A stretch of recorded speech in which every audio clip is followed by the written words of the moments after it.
นุ่งเพลิงធ្លាប់ក្តៅរាប់ម៉ឺនអង្សាគង់ក្តៅចាញ់ភ្លើងស្នេហាឆេះកាត់សទ្ធាជ្រាំងថ្លារាល់ថ្ងៃទោះទ្រូងទៀងដែកបំបែកមិនខានបើគៀនសាយស្នេហ៍កាចចង់រៃដៃកាន់បាវលំពេងថ្មីពេលគេមកមើលរវើរវាយ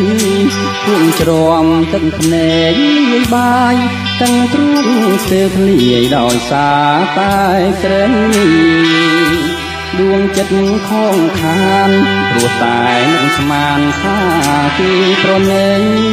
ធ្វើឲ្យលោកីអាំអងរស្មីជីវិត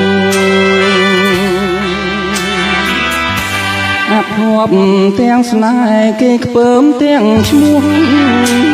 បើសិនខំរួងក៏រួងគ្មានគេ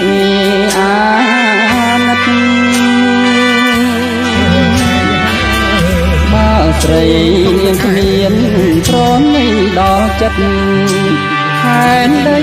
តូចស្វិតព្រោះស្បិតមិនរស្មីក្តីស្នេហ៍រយហា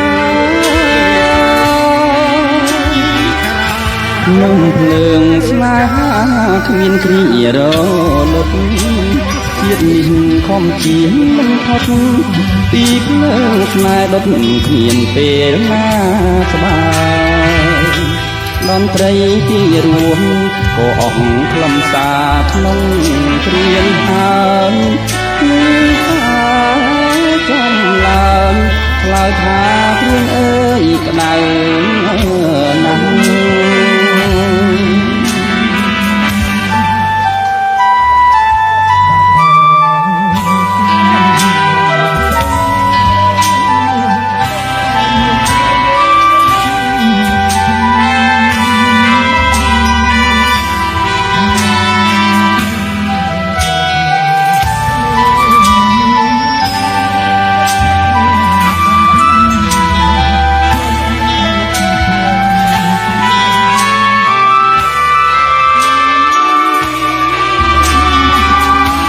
นุ่ងភ្លើងស្នេហាគ្មានគ្រារលត់ជាតិនេះខំជាមិនផុតពីភ្លើងស្នេហ៍ដុតគ្មានគ្រាណា